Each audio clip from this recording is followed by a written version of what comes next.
Hey everybody, it's Lon.TV. I can't get enough of these premium retro gaming devices, so I picked up another one. This is the Modretro Chromatic. This will play Game Boy and Game Boy Color games. It actually comes with a new version of Tetris in the box, but this is a Game Boy Color modern Tetris. So you can take this cartridge out and plug it into the original hardware. I'll show you that in a little bit. So it comes packed in with this game. They sell other games that they are re-releasing or publishing for this platform. But of course, you can take all of your old Game Boy games like Solar Striker here and pop them in and play them. Additionally, it works with the old Game Boy Color games as well, but not the Game Boy Advanced or anything beyond the Game Boy Color. So this is very much a replication of the Game Boy Color hardware. And it uses an FPGA chip to achieve the compatibility. And the FPGA, of course, is replicating the exact logic of the original chips, so you get a very accurate experience here. Now this, of course, is similar to how the Analogue Pocket works, which is an FPGA-based handheld that can run Game Boy and Game Boy Color, but also a number of other systems as well. These are relatively close in price, so at the end of the video, we'll talk a little bit about how these two differ from each other. Now, before we go any further, I do want to let you know, in the interest of full disclosure, that I paid for this with my own funds. All the opinions you're about to hear are my own. No one has reviewed or approved what you're about to see before it was uploaded, and this is not a sponsored review. So let's get into it now and see what the Modretro is all about. Now, the price point on the Modretro comes in at around $200 if you get the Gorilla Glass. That's the one that I got here.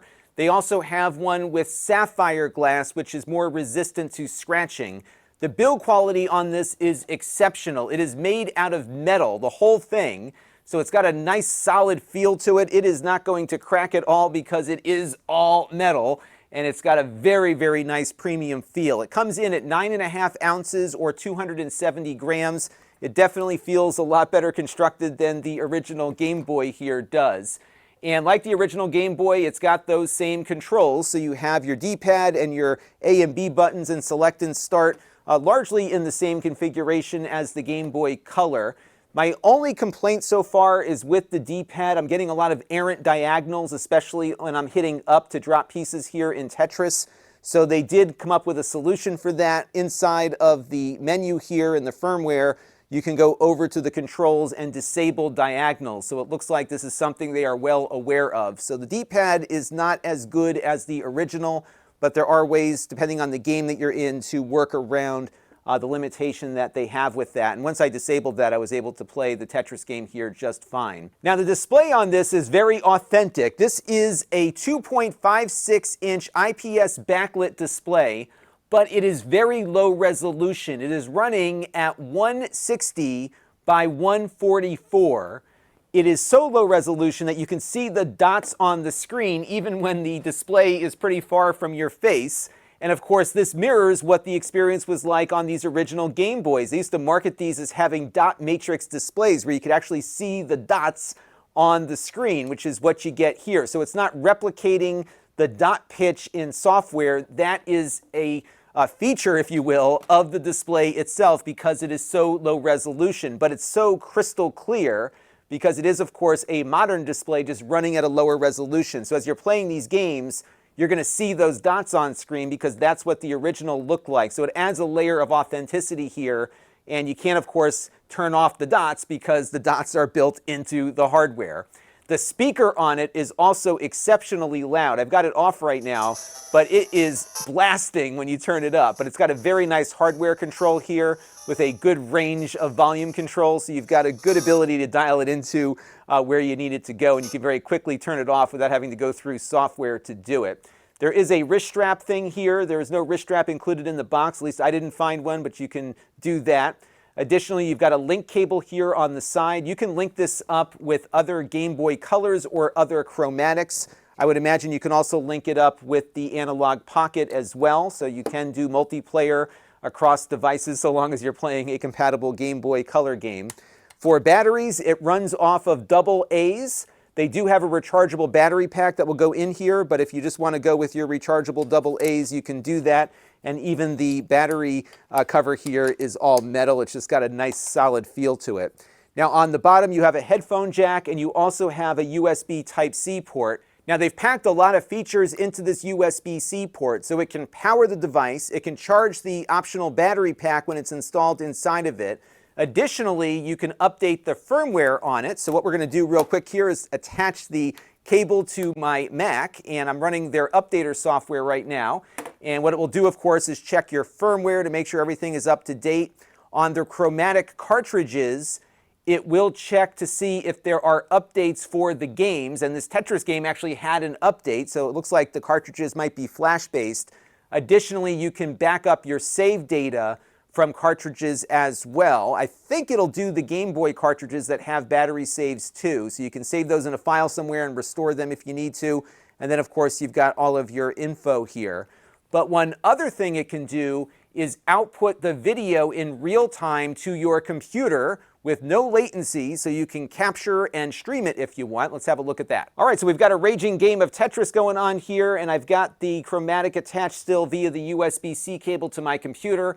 On my computer, I'm running OBS, and as you can see here, the Chromatic shows up just like any other webcam on my computer. So you're not limited to just OBS here. You can attach it to any software that supports a webcam. This is standard stuff here.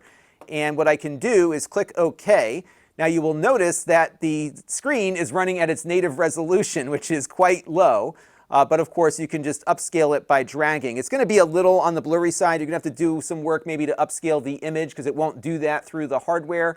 But you are able to capture here in real time and get whatever is getting outputted through the display with pretty much no latency over the USB-C to your PC for streaming or recording. It will not do any recording internally though, so if you do want to capture what's happening, you do have to plug it in, but this is certainly a nice development over the original Game Boy that of course needed some hardware soldered in to be able to do this kind of video output. Now I'm going to plug in one of my other original games here. This is Kicks. My dad bought this for me in Japan, so this is the Japanese version of it.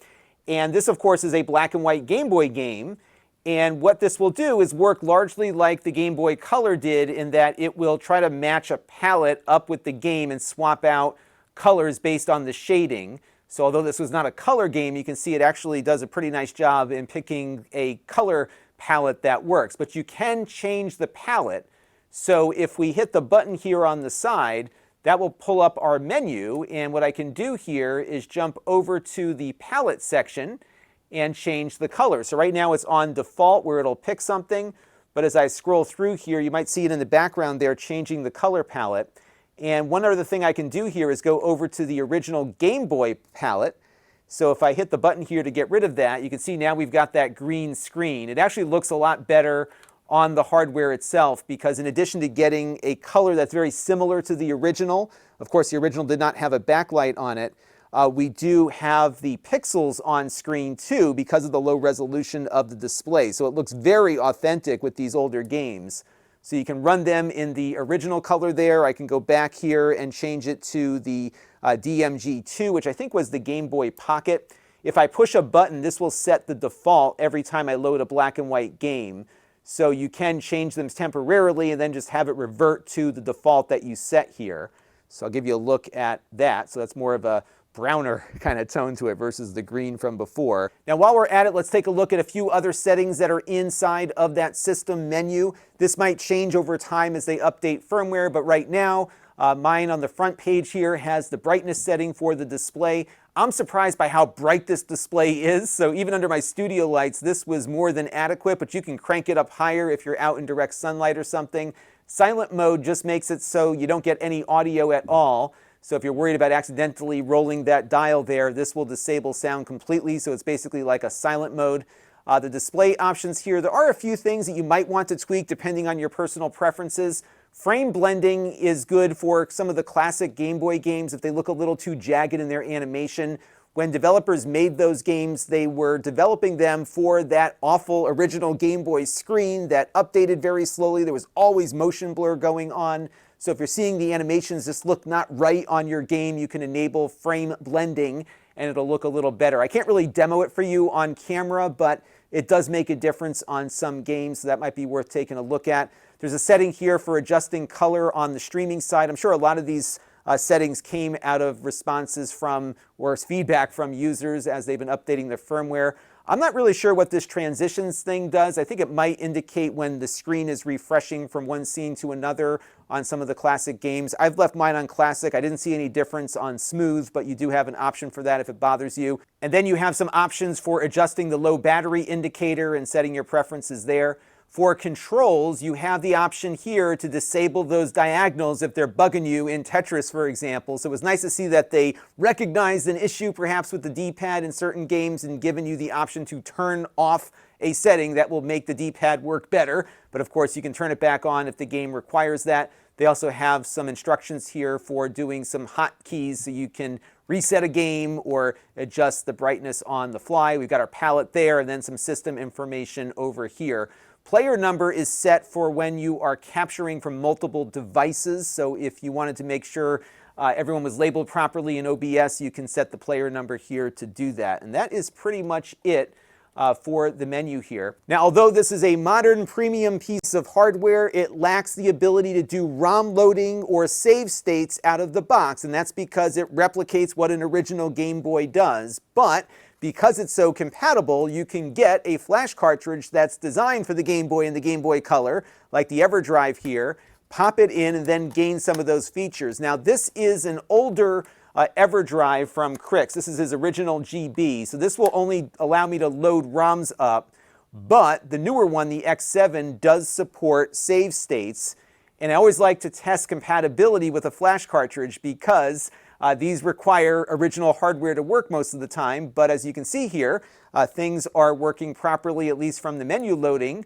on this one. So it looks like it is replicating the original quite well so that this hardware, the hardware cartridge here, is working just fine. So we're going to load up a ROM hack of someone who converted the Mario Land 2 game from black and white to color. And as you can see here, this is working just fine. It looks good. It sounded good when I tested it earlier with the speaker on. So there you go. So you can use your Everdrive with this just like you could on original hardware and other FPGA-based Game Boy devices. Now, Chromatic is also publishing games. They have them for about $40 a piece. Some of them, I think, are reissues of older Game Boy titles, but others are brand new. And what's cool about these is that they are compatible with Game Boy Color hardware. So again, the cartridge that my Chromatic came with here, Tetris, is a modern version of Tetris, but if I pop it into my old Game Boy Color here, it boots up and runs just like any other Game Boy Color game would run because it was written for the Game Boy Color, and the Chromatic happens to be an identical replica hardware-wise internally of the original here. So the game plays the same, the save game works, everything is exactly where I left off on my modern hardware. And that's what's so cool about the current state of Game Boy and Game Boy Color hardware replication. And you've got a lot of options out there. So if you don't want to spend $200 on the Chromatic, if you have your original hardware, there are screen replacements that you can get to get a very similar IPS modern display hooked up to your original old hardware. They make them for this one, the original Game Boy. The Game Boy Advance has options. We did a screen kit on that recently. There's also kits that you can buy where you can build your own FPGA-based Game Boy. We did a video about that a year ago. It was pretty easy to get it up and running. And of course, the compatibility is also very good with that. So there's lots of options just on those two areas. And the other thing you could look at, if the FPGA thing seems exciting to you, is the Analogue Pocket. This costs just slightly more than the Chromatic does, but you get a little bit more functionality with the Analogue device because in addition to playing Game Boy and Game Boy Color games, you can load up other cores from their community and get adapters to run original cartridges. Now, what's nice about the Analogue here is it will run games off of an SD card, and you can see just how many systems it's supporting. Arcade systems, consoles, so you have a much wider range of games to choose from and systems to choose from on the Analogue side as people port more things over to it here. So for example, I can run the Super Nintendo here. We can pull up a game of Teenage Mutant Ninja Turtles, for example, and it will load up and play the Super Nintendo version on here. Neo Geo works, all sorts of different types of things that you can play. Now the Pocket has a much higher resolution display, which of course is an advantage, especially given all the different types of systems that it supports. but it also might be a disadvantage for those of you who are purists and prefer that very low resolution Game Boy look. So for example here, I'm going to pop in the game that came with my Modretro Chromatic here. We're going to play the cartridge. And what this will do is load the game up, and this is an FPGA Game Boy Color, so it's going to run the game just fine. And I think this looks great on this display, but I'm not seeing any of those little dots that we saw on the Chromatic or on the original hardware because, again, we're running at a much higher resolution. Now, there is a remedy for that in the pocket here, which is that you go into the settings and you adjust the display to add a dot pitch filter to the image. So if I go into display mode here, the default is Analogue's Game Boy Color interpretation, but I could apply the original to this, and what this will do is put the dots back in, and it looks pretty good, but it's not a hardware feature so much as it is a filter changing the way the image looks, whereas we are limited by the actual hardware of the display here. So that was a conscious design choice on the part of Palmer Luckey, who is the same guy who started up Oculus, and he cashed out of that and made a bunch of money and now is putting some of his resources into his retro game passion, which is awesome to see here. So this is definitely a purist's Game Boy. Again, very well constructed. It's really, really nice. But if you wanted a little more flexibility while still having the FPGA replicating original hardware, not only for the Game Boy, but also a bunch of other systems, I think the Pocket might be a more versatile device. But for those of you who just really want to get that Game Boy experience back, this is a very nice piece of hardware, and I think you'll be very happy with it. But you could also, if you're a tinkerer, take out your old Game Boy and swap out its screen and get something very similar with the original hardware. So I have to say, it is awesome as a middle-aged gamer here to have so many options for replicating things from my childhood. And this is what I love about covering this retro stuff. There's always something new to talk about. We get these flash cartridges that do some amazing things on original hardware, but also new hardware that is now replicating the original, sometimes better than the original does itself. So great time to be alive as a gamer, and you've got lots of options now to consider, and apparently I'm just accumulating all of them. That will do it for this one. Until next time, this is Lon.TV. Thanks for watching.